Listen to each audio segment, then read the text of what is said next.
Ah oui, j'ai le micro sans fil.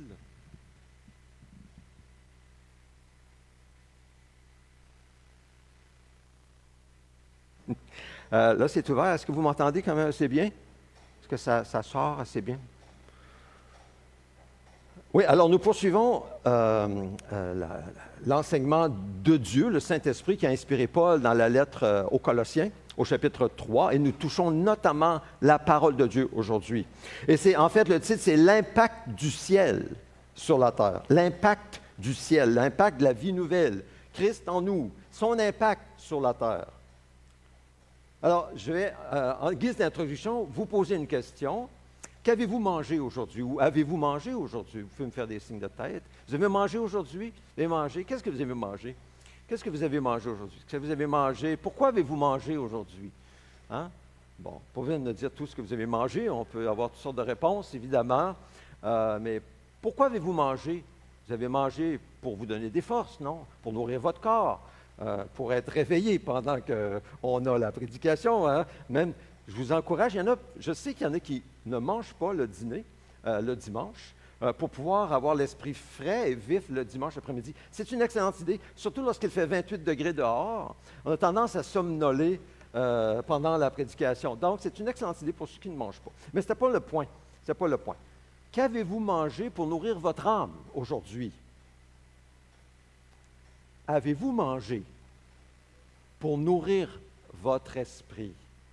Nourrir Christ en vous. Qu'avez-vous fait? Avez-vous écouté de la louange? Avez-vous chanté de la louange aujourd'hui? Qu'avez-vous fait de votre âme depuis ce matin? Ah, je n'ai pas besoin de répondre. Mais j'ai l'impression même, je vois par vos réactions que c'était pas pareil, c'était pas identique que si ce que je vous ai posé la question, qu'avez-vous mangé? Parce que vous avez toujours tout de suite compris que je parlais de nourriture physique. C'est correct, c'est normal. Mais notre âme, est-ce que nous la nourrissons suffisamment de repas équilibrés, comme nous devons prendre soin de nos corps, pour que nous soyons en santé au niveau du corps et au niveau de l'âme, équilibrés. C'est ce que Jésus veut faire avec chacune de nos vies. Alors aujourd'hui, on va regarder ce que le texte nous dit, ce que la parole nous dit sur la façon de nourrir notre âme. Car vous le savez, ce que nous mangeons est transformé en nous, pour faire de nous les personnes que nous sommes au niveau du corps et au niveau de l'âme. C'est ce que nous mangeons qui est transformé en nous et qui fait ce que nous sommes, notre corps. Donc, les aliments que nous ingérons, qu'ils soient matériels ou spirituels, sont très importants. Très importants. Donc, dans le texte que nous examinons aujourd'hui, dans la lettre de Paul aux Colossiens, l'apôtre adresse la conduite du chrétien en ce qui concerne la parole de Dieu. L'apôtre a déjà parlé. Au début de Colossiens 3, on a vu, il a parlé du nouveau cœur du chrétien, né de nouveau, et il a parlé de son caractère qui change par son obéissance à ce que Dieu lui dit de faire. Parce que vous savez, nous changeons, non pas tant par des connaissances que nous recevons ou des nouvelles expériences que nous vivons, mais par l'obéissance à ce que Dieu nous dit. C'est ça qui nous change. Ce n'est pas tant une question de connaissance biblique ou intellectuelle. Non, ce n'est pas tant ça que obéir à ce que Dieu nous dit de faire. C'est ça qui nous change. C'est ça qui nous transforme à l'image de Jésus-Christ, son Fils.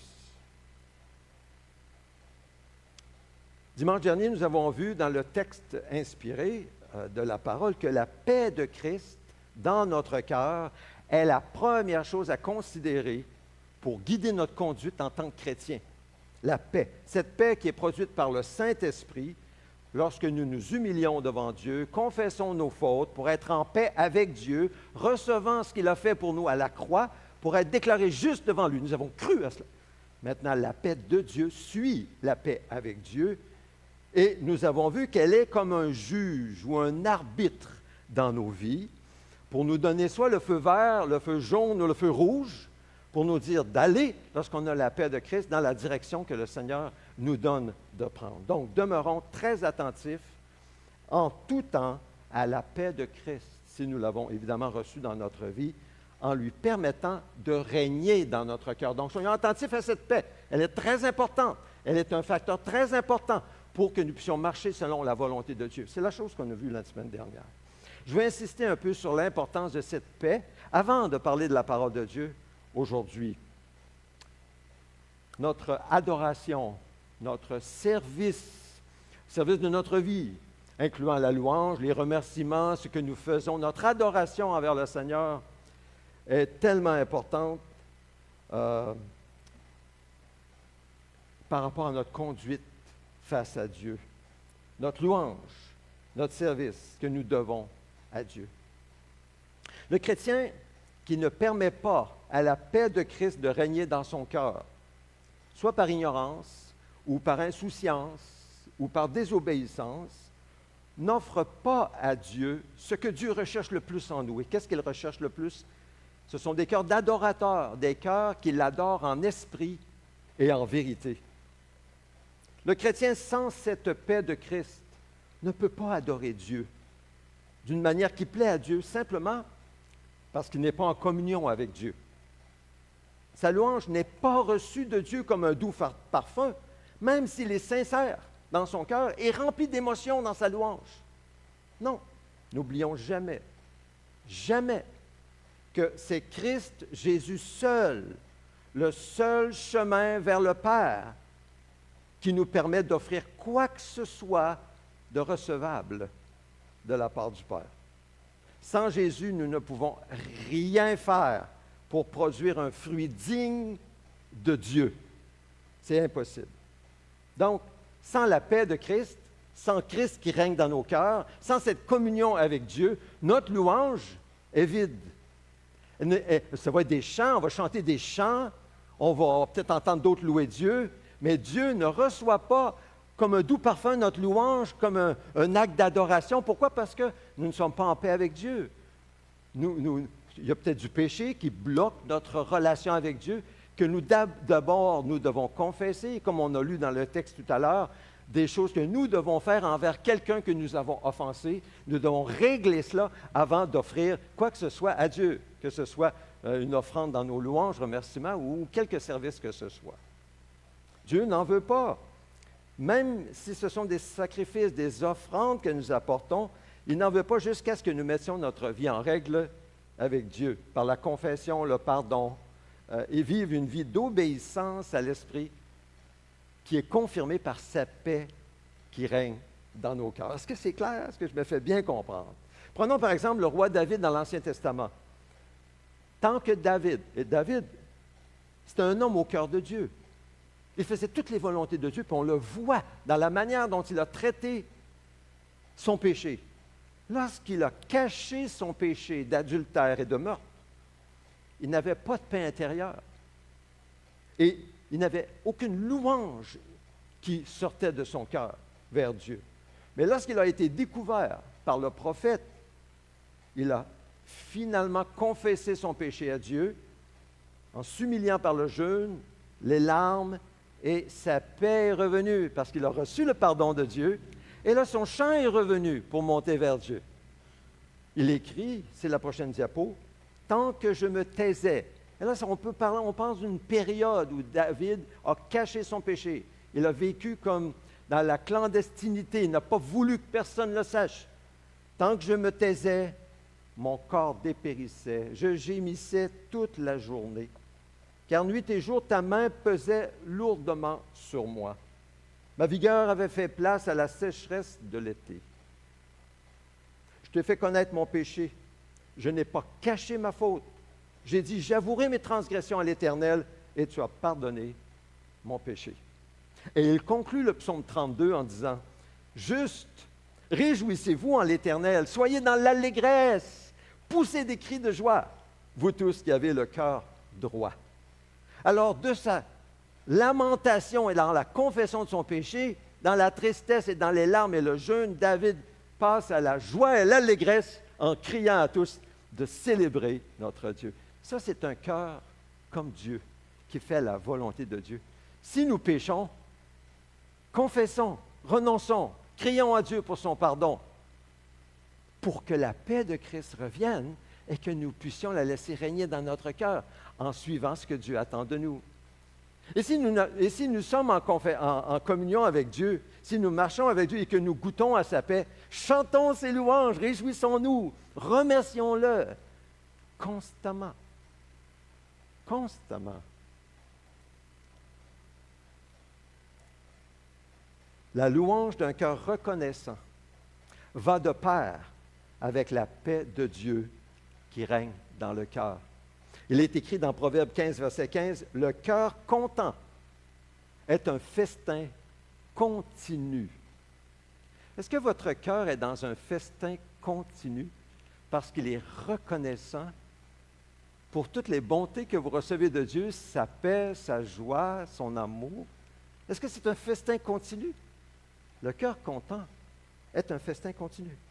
Alors, passons maintenant à la parole de Christ ou de Dieu que nous devons serrer dans notre cœur. Il n'y a pas que la paix de Christ qui doit régner dans notre cœur. Car à cette paix divine, selon le texte, vient s'ajouter la parole de Christ. Prenons bonne note que la parole de Christ, dans Colossiens 3, versets 15 et 16, vient après la paix dans notre conduite en tant que chrétien, et non le contraire. Lorsque nous sommes en paix avec Dieu et que nous goûtons la paix de Dieu, dans ce contexte de la parole de Christ, dans ce contexte, alors la parole de Christ vient fortifier, enrichir, approfondir cette paix que nous avons avec Dieu. Et elle vient éclairer notre louange. Comment? Lorsque vient le mauvais jour, lorsque nous sommes tentés par l'ennemi de nos âmes, comment allons-nous goûter à la consolation et au réconfort de Dieu si ce n'est par la lecture et la méditation de la parole de Dieu?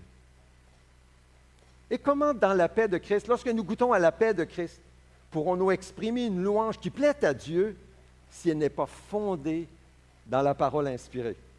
La semaine prochaine, nous allons développer le côté de la louange et comment c'est important que les chants que nous chantons soient des chants qui sont fondés dans la parole de Dieu. On va voir ça la semaine prochaine. Alors, Paul poursuit en disant, prochaine diapo, que la parole de Christ habite en vous dans toute sa richesse.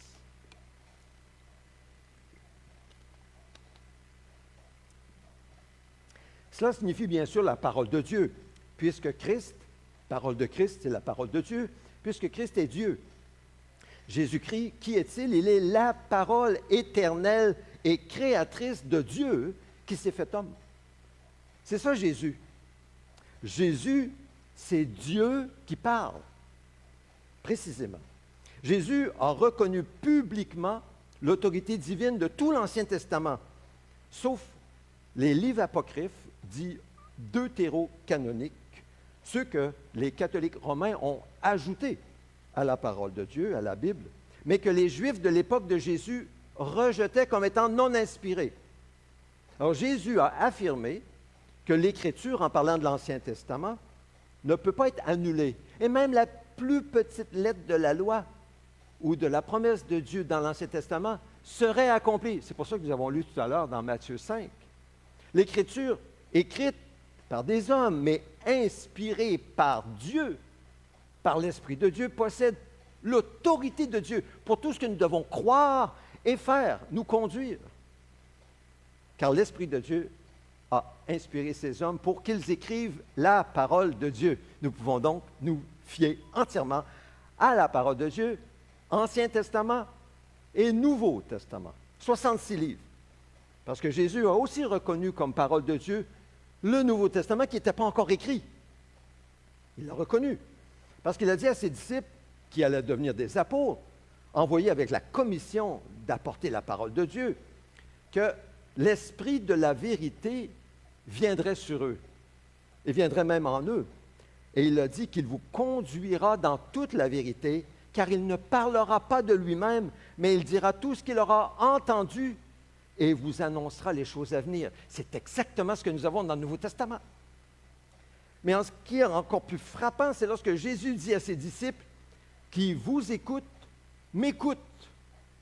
Alors, ce que vous lisez, qui vient des disciples, des apôtres de Jésus-Christ, incluant les lettres de Paul, qui a vu Jésus-Christ sur la route de Damas, c'est écouter Jésus. Quand vous lisez ces lettres, c'est lire Jésus, c'est Jésus. Pourquoi il a dit, qui vous écoute, m'écoute.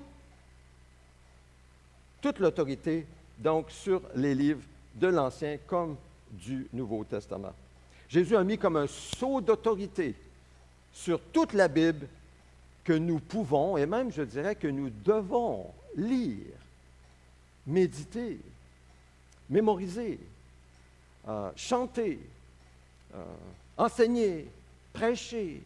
Nous devons, c'est la parole de Dieu. C'est tout un privilège quand on y pense. Nous avons 66 livres dans notre propre langue, et je parle ici du français, 66 livres. Et il reste encore des milliers de langues, vous savez, dans le monde qui n'ont pas encore la Bible dans leur propre langue. Alors quand vous pensez à une offrande qui peut faire une différence, si vous désirez offrir une offrande à Dieu, c'est une excellente idée, je pense, de considérer des organisations comme Wycliffe ou les sociétés bibliques.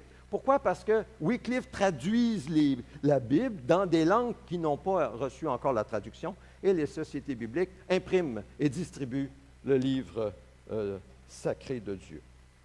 Mais nous, personnellement, faisons-nous honneur, tantôt pour revenir à la question, qu'avez-vous mangé pour nourrir votre âme aujourd'hui? Faisons-nous honneur à la Bible comme nous devrions le faire, en la lisant, en la méditant chaque jour? Remplit-elle notre cœur et nos esprits? Est-elle? Elle est parce que, vous savez, la parole de Dieu écrite pour nous guider vers la vie abondante qui se trouve uniquement en Jésus. Cette parole de Dieu, doit avoir une place de choix dans nos esprits et nos cœurs. Allons, disciplinons-nous, faisons-lui la place qu'elle mérite. Prenons Dieu au sérieux. En suivant le texte original, je vais rentrer maintenant dans le texte. On va aller un peu plus en profondeur. Qu'est-ce que ça dit, le texte que nous voyons aujourd'hui? Que la parole de Christ habite en vous dans toute sa richesse. Je veux développer deux choses. Premièrement, habite en vous. Cette parole de Christ, ou parole de Dieu, on vient de le dire, toute la Bible, doit habiter en vous. Qu'est-ce que ça veut dire, habiter en vous? Elle doit vivre en vous. Elle doit trouver résidence en vous. Elle doit faire sa demeure dans votre cœur et votre esprit. La parole de Dieu ne doit pas être comme le visiteur du vendredi soir, qui vient passer la soirée avec nous, ou du dimanche. Elle ne doit pas être comme cette personne qui vient une fois par année, passe une fin de semaine avec nous à la maison, puis après ça retourne. La parole de Dieu doit habiter chez nous. Vous savez, lorsque vous recevez quelqu'un, les couples, ben c'est comme ça les couples, non? La personne vient vivre avec vous. Elle est là. La personne est là le matin, et puis elle est là parfois le midi, à moins qu'elle aille travailler, et puis elle est là le soir, puis la nuit, elle est là aussi. Puis les fins de semaine, elle est là, puis elle est toujours là. Pourquoi? Ben, elle est là parce qu'elle habite chez vous. Elle est avec vous. C'est ainsi que la parole de Dieu doit prendre sa place dans nos vies. Elle doit toujours être là. Elle doit habiter en nous, vivre en nous. Avez-vous ouvert la porte de votre cœur à Jésus? Plusieurs disent, oui, je l'ai fait. Mais prenez-vous conscience que recevoir Jésus, c'est recevoir la parole de Dieu? Son nom est la parole de Dieu. Jésus est plus que notre sauveur pour nous sauver de nos péchés, nous réserver une place au ciel par son sacrifice expiatoire. Il est aussi la parole de Dieu qui demeure en nous et à laquelle nous devons conformer tous les aspects de notre vie. Prenons-nous le temps de l'écouter lorsqu'il nous appelle à ses pieds. À moins que votre vie soit déjà conforme à tout ce que Jésus veut que vous soyez, ce n'est pas mon cas. Et je sais que ce n'est pas votre cas non plus. Nous sommes encore loin d'être conformes comme lui, dans ses pensées, dans son amour, sa compassion, dans tout son être. Nous sommes loin d'être comme lui, d'agir comme lui. Alors, nous avons vraiment besoin de le laisser nous communiquer ses pensées. Vous savez, l'esprit qui est en nous, c'est l'esprit de Dieu qui vient prendre la parole de Dieu lorsque nous la lisons, la méditons, pour l'appliquer à nos vies, pour nous transformer à l'image de Jésus. Mais si on ne lit que la parole qu'une fois de temps en temps, comme un visiteur qui vient nous visiter, ou peut-être une phrase sur Facebook quand on regarde les diverses vidéos, vous savez, on ne donne pas beaucoup d'occasion au Saint-Esprit de nous transformer. On doit prendre plus de temps, d'être plus sérieux. Prenons Dieu au sérieux. C'est sa parole. C'est ça l'idée. Le disciple bien-aimé de Jésus a reçu une vision impressionnante de Jésus lorsqu'il était en exil sur l'île de Patmos. Il écrit dans son livre intitulé Apocalypse, qui signifie révélation. Il dit, ensuite, je vis le ciel ouvert. Et voici qu'un cheval blanc apparut. Celui qui le montait s'appelle Fidèle et Véritable. Il juge et combat avec justice. Ses yeux étaient comme une flamme de feu. Il avait de nombreuses couronnes sur sa tête. Il portait un nom écrit que personne d'autre que lui ne connaît. Il était habillé d'un vêtement trempé de sang. Et vous savez de qui on parle? Jésus. Et ce nom, vous savez, ce nom écrit que personne d'autre ne connaît, son nom est la parole de Dieu. Quand j'ai reçu Jésus dans ma vie, j'ai reçu la parole de Dieu. Cette parole m'a donné vie. J'étais mort dans mes péchés. J'étais mort dans ma vie, mon ancienne vie. J'étais mort aux yeux de Dieu. Je n'avais pas de vie éternelle. Il n'y en avait pas. Il n'y avait rien. Mais quand j'ai reçu la parole de Dieu, la parole m'a donné vie. Parce que la parole de Dieu donne vie. Première création, deuxième création. C'est la parole de Dieu qui donne vie. Mais cette parole nourrit aussi cette vie. Elle est en moi. Mais je dois me discipliner pour permettre à la parole d'habiter en moi, pour qu'elle passe plus du temps avec moi, qu'on prenne du temps ensemble. Nous allons développer ça un peu. Recevoir Jésus en nous, c'est recevoir tout de Jésus. On ne peut pas dire, moi j'ai reçu Jésus comme sauveur, mais je ne le reçois pas comme Seigneur. Pardon? Vous avez reçu quoi, la moitié de Jésus? Avez-vous reçu Jésus ou non? Vous avez reçu Jésus comme sauveur et Seigneur et comme la parole de Dieu en vous. Donc faisons très attention aux faux enseignements et aux faux raisonnements qui montent si facilement dans nos cœurs, qui sont naturellement désobéissants. Est-ce que Jacques, par exemple, le demi-frère du Seigneur, nous met en garde lorsqu'il écrit « Mettez en pratique la parole et ne vous contentez pas de l'écouter en vous trompant vous-même par de faux raisonnements. » C'est très sérieux. C'est très sérieux.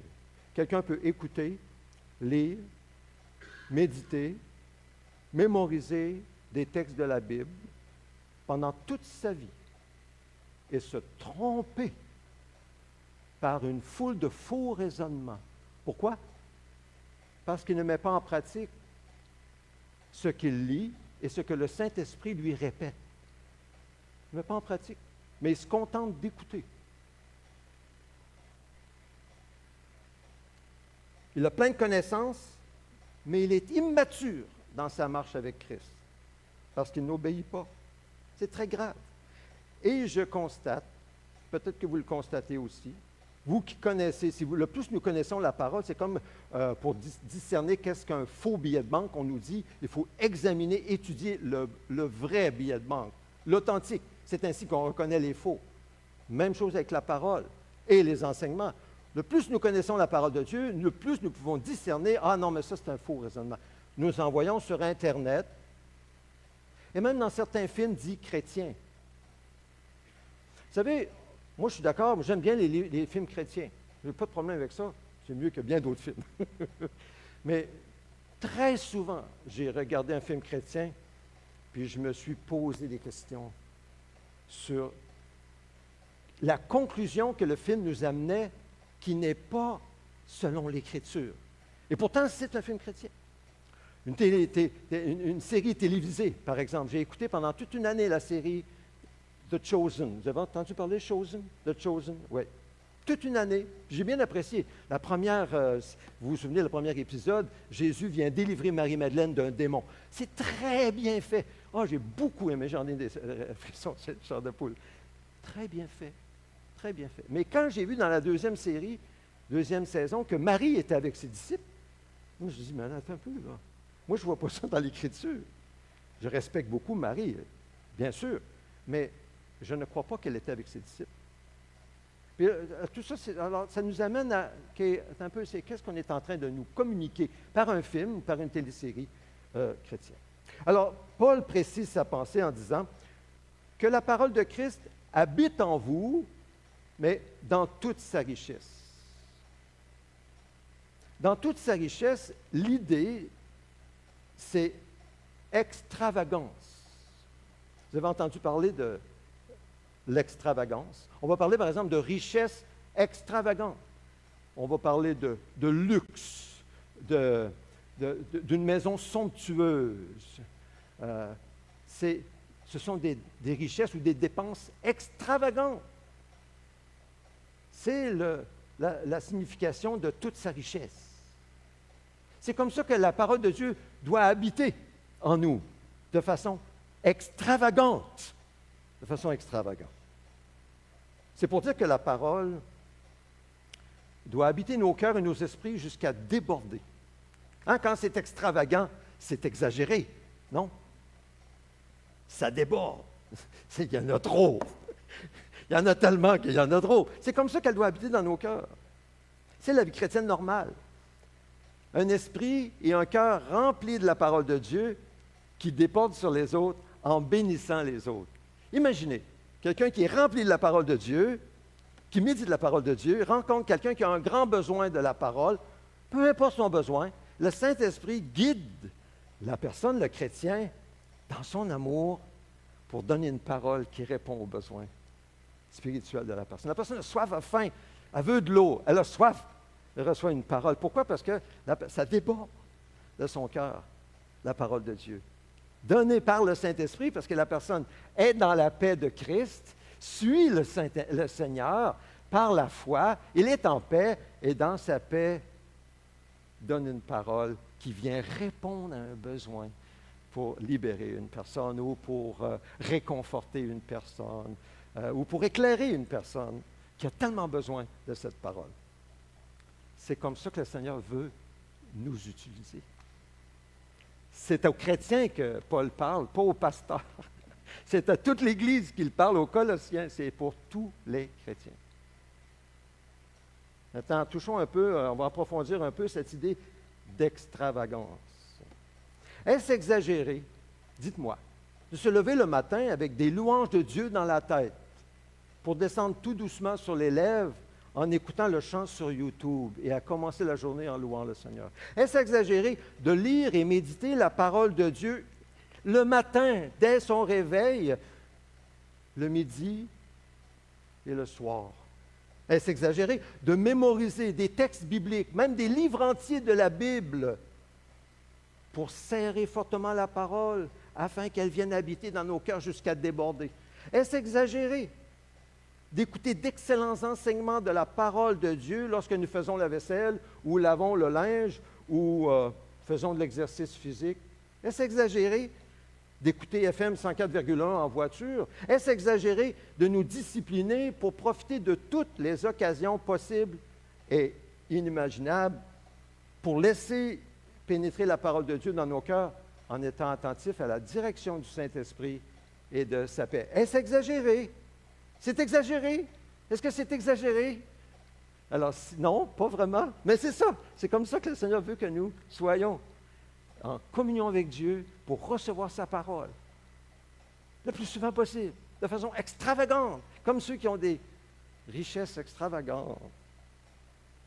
Mais faisons-le en toute liberté, avec reconnaissance envers Dieu, en suivant la paix de Dieu qui règne dans nos cœurs, et non pas comme un fardeau pesant, une obligation. « Ah, mais Seigneur, je ne peux pas faire ça, je ne serai jamais capable. Tu parles d'un fardeau, ça va m'écraser, je ne peux pas faire ça toutes mes journées, j'ai d'autres choses à faire. » Non, non, non, non, non.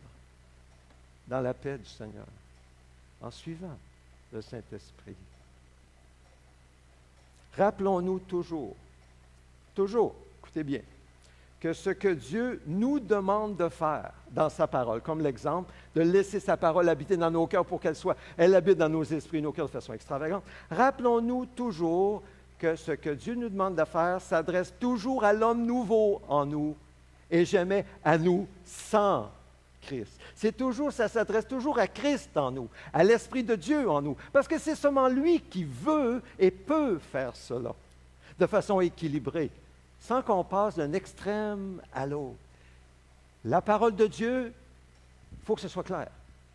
La parole de Dieu s'adresse à Christ en nous. C'est Christ en nous qui le fera. C'est lui qui lèvera les haltères pesants. Et nous, on va être libre. On va se sentir léger. Pourquoi? Parce que nous avons simplement à écouter l'Esprit. Donc, si demain matin, vous vous levez avec un chant, posez-vous pas la question, « Ah, mais c'est un chant qu'on a écouté, c'est vrai, je l'ai écouté. » Non, non, non.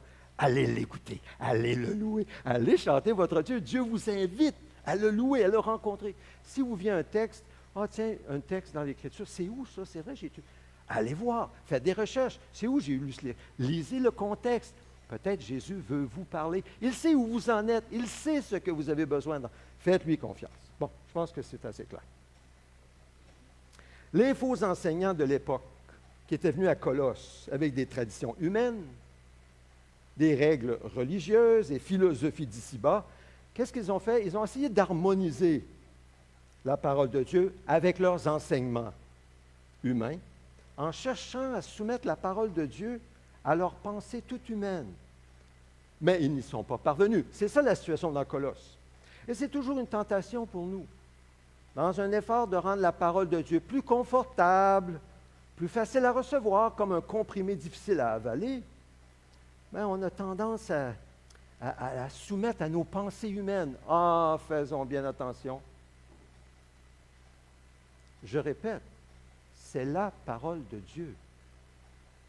L'autorité, ce n'est pas ma pensée, c'est sa pensée.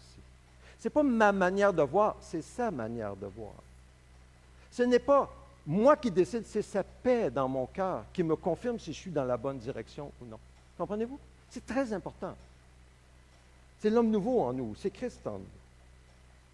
Recevons la parole telle qu'elle est, dans son autorité, et ne cherchons pas à la soumettre à nos pensées, même si on ne comprend pas. Prions le Seigneur de nous éclairer davantage. La parole de Dieu magnifie toujours Jésus-Christ et jamais l'homme, jamais la pensée humaine. C'est pour cette raison qu'il y a toujours ce combat dans nos cœurs entre notre esprit et son esprit, entre notre manière de penser et sa manière de penser. Il y a toujours ce combat. Il y a toujours. Ah oui. Pourquoi? Parce que c'est Christ qui doit être magnifié dans nos vies et non nous. Prenons seulement conscience qu'il s'agit de la parole de Dieu et non la parole d'un homme, tout simplement, que nous lisons. En effet, ce merveilleux salut que nous avons en Jésus-Christ, cette promesse d'une vie incorruptible et éternelle, ne vient pas de nous ou des hommes ou d'un philosophe, mais vient de Dieu seul, en Jésus-Christ. Ce ne sont pas les paroles des faux prophètes ou des faux enseignants qui ont apporté le salut aux Colossiens, ni les paroles de ceux que nous lisons qui viennent du nouvel âge sur Internet, avec leur culte des anges et des visions célestes. Ce n'est pas eux qui nous apportent le salut, ni celles des mondialistes qui nous promettent une paix mondiale. Ça ne viendra pas d'eux. Le salut, ça vient de la parole de la vérité de l'Évangile, que nous lisons dans Colossiens 1, verset 5, quand il est écrit « Cette espérance, vous en avez déjà entendu par la parole de vérité, l'Évangile. » Cette même parole, la parole de Dieu, nous donne la vie et soutient et nous fortifie. Il est écrit, je dis le texte dans 1 Pierre 1, verset 22 jusqu'à 2, verset 3, écoutez bien, « En effet, vous êtes nés de nouveau, non pas d'une semence corruptible, mais d'une semence incorruptible, grâce à la parole vivante et permanente de Dieu, car toute créature est comme l'herbe, et toute sa gloire comme la fleur des champs. L'herbe sèche, la fleur tombe, mais la parole du Seigneur subsiste éternellement. » Cette parole est justement celle qui vous a été annoncée par l'Évangile. Ainsi, grâce à lui, débarrassez-vous donc de toute méchanceté, de toute ruse, de l'hypocrisie, l'envie et de toute médisance, et comme des enfants nouveau-nés, désirez le lait pur de la parole. Ainsi, grâce à lui, vous grandirez pour le salut, si du moins vous avez goûté que le Seigneur est bon. 1 Pierre 1, verset 22 à 2, verset 3. Cette parole de Christ transformera nos vies pour nous rendre conformes à l'image de Dieu sur la terre, Jésus-Christ, seulement si nous lui permettons de demeurer en nous avec extravagance. Simplement écouter un verset de temps à autre, venir écouter une prêche ou un enseignement ne nous transformera pas. Nous avons vraiment besoin que cette parole demeure en nous avec extravagance, en suivant l'Esprit de Dieu dans nos vies. Nous avons une part à jouer ici. Si nous avons fait l'expérience de la grâce et de la paix de Christ, alors la parole de Christ se sentira chez elle dans notre cœur. Car nous la désirerons de plus en plus. Elle se sentirait comme chez elle. Pourquoi? Parce que nous sommes déjà en paix avec Dieu. Nous voudrons la manger, nous voudrons nous en nourrir. C'est un peu comme du miel sur nos lèvres. Chaque jour. Mais nous devrons demeurer alertes et discipliner nos vies chaque jour pour lui donner le temps et l'espace afin de lui permettre à l'Esprit de nous parler, de nous instruire. Souvenons-nous toutefois que cette parole s'adresse à toute l'Église et c'est dans le contexte de l'Église que nous allons être transformés à l'image de Christ. Donc, ce n'est pas seul, isolé de l'Église, c'est dans le contexte de l'Église que nous grandissons. Je vais terminer avec quelques applications. Il existe aujourd'hui, comme à l'époque de Paul, un danger que les Églises minimisent la parole de Dieu. On choisit certains textes populaires que les gens aiment entendre et on met de côté certains textes jugés trop durs ou exclusifs. Cela se fait sans qu'on s'en rende compte le plus souvent, car on veut tellement plaire à tous. Et c'est vrai dans les églises, mais nous risquons de déplaire à Dieu. Je répète, c'est la parole de Dieu. Lorsque les rencontres de l'Église ressemblent de plus en plus à des clubs sociaux, à la saveur Jésus, où la parole de Dieu agit plus comme décoration que substance principale et centrale de nos rassemblements. Là où les chants pourraient très bien se chanter dans un contexte très différent, voire opposé à la doctrine chrétienne, parce qu'ils sont centrés sur l'émotion et non la rédemption. Nous devons faire attention. Car ce mouvement est très réel dans certaines églises, même des églises dites évangéliques. Évidemment, ça ne signifie pas que nos rencontres doivent être plates à mourir et que nous ne fassions que lire la Bible. Non, non. Mais nous devons nous assurer que Christ, qui est roi, roi des rois, notre berger, notre chef, soit bien gardé au centre et que sa parole soit bien exposée et bien pratiquée et bien chantée. C'est ce que nous allons voir la semaine prochaine. Il en va de même avec nos enfants. Nous voulons que les enfants aient une expérience agréable pour qu'ils gardent un bon souvenir de l'Église. Et nous désirons leur offrir un enseignement biblique simple, à leur niveau. Et c'est ce que nous veillons à faire, surtout avec le nouveau matériel qui a été acheté récemment pour nos enfants dans cette Église.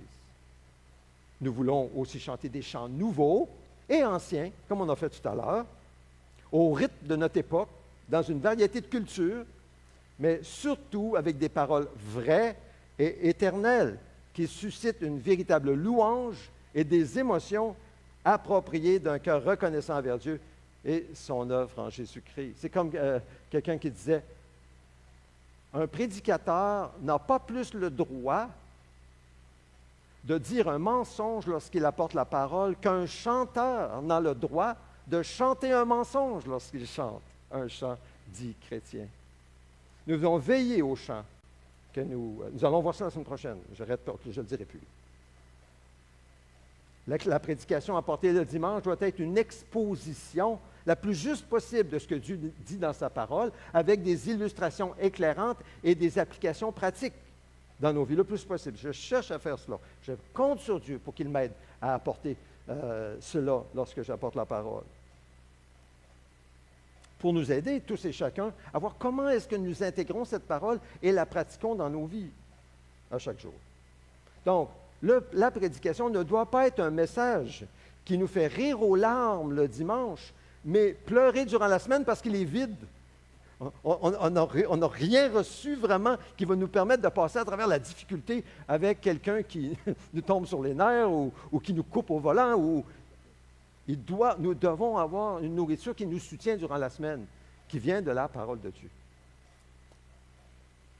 Un message qui est seulement humain, assaisonné de versets bibliques, ne nourrit pas, ne transforme pas être, même si ça a l'air très biblique.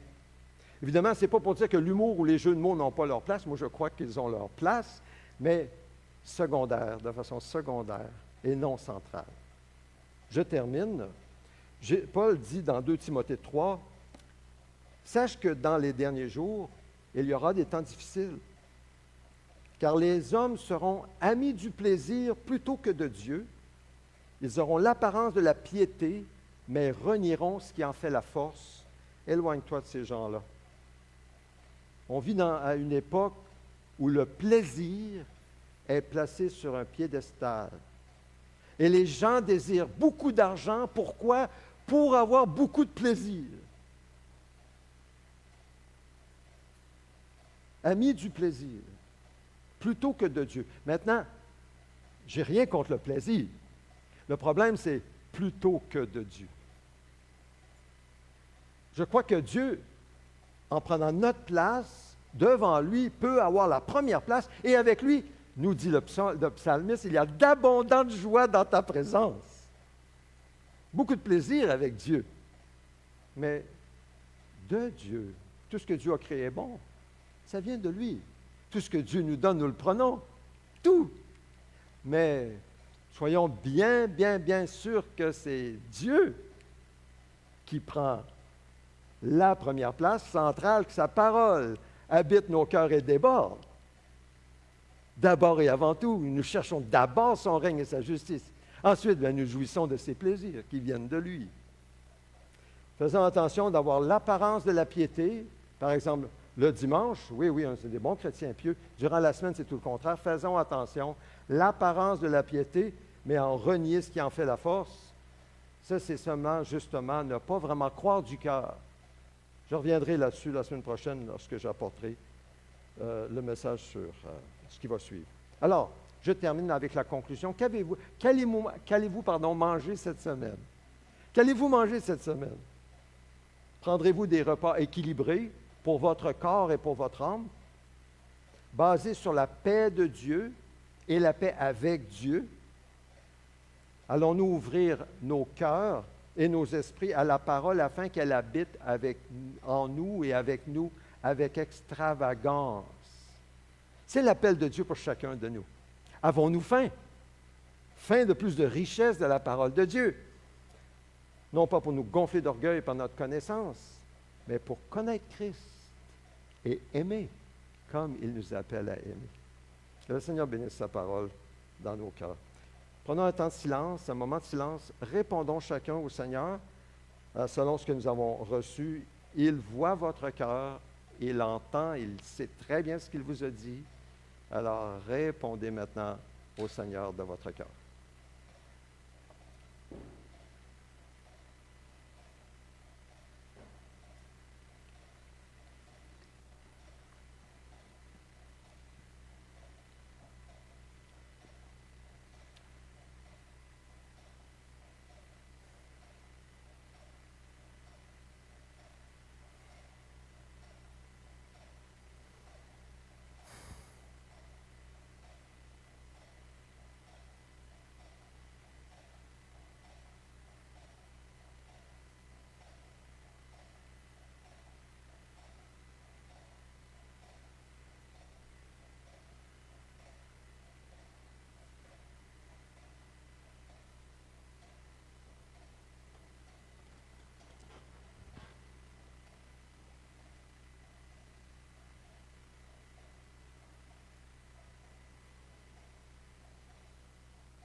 Nous allons maintenant partager le repas du Seigneur.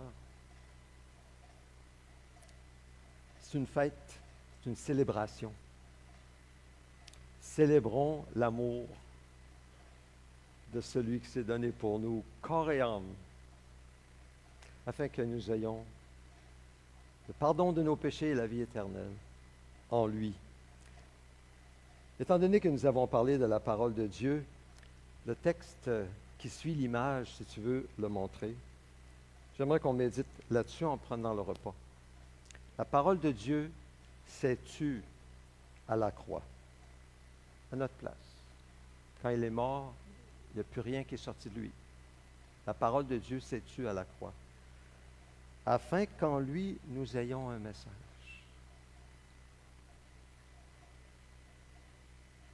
Paul écrit, « J'ai cru, c'est pourquoi j'ai parlé. » Nous aussi, nous croyons. Et c'est pour cela que nous parlons. Seigneur, merci. Toi qui es la parole de Dieu, fait homme, parole créatrice, parole éternelle, merci de t'être tu à la croix après avoir tout accompli, afin que nous qui n'avions rien à dire, en toi, nous avons un témoignage à apporter. Et un message, le message de cette bonne nouvelle de Dieu en Jésus-Christ pour quiconque croit, partout dans le monde entier. Aide-nous, Seigneur, à parler par la foi, en comptant sur toi lorsque nous parlons, afin que toi, tu fasses l'œuvre que toi seul peux faire, par ta parole qui parle par nous. Au nom de Jésus, nous prions. Amen. Je vous invite au repas si vous avez reçu Christ comme Seigneur et Sauveur, et si vous avez confessé vos péchés, reconnu et abandonné vos fautes avec sa force. Venez, prenez place, venez chercher l'élément, soit le pain ou le jus. Si vous prenez un morceau de pain, vous prenez une coupe ouverte. Sinon, il y a la coupe fermée, si vous préférez, où vous avez le pain et le jus. Donc, je vous invite à venir chercher le repas, vos éléments.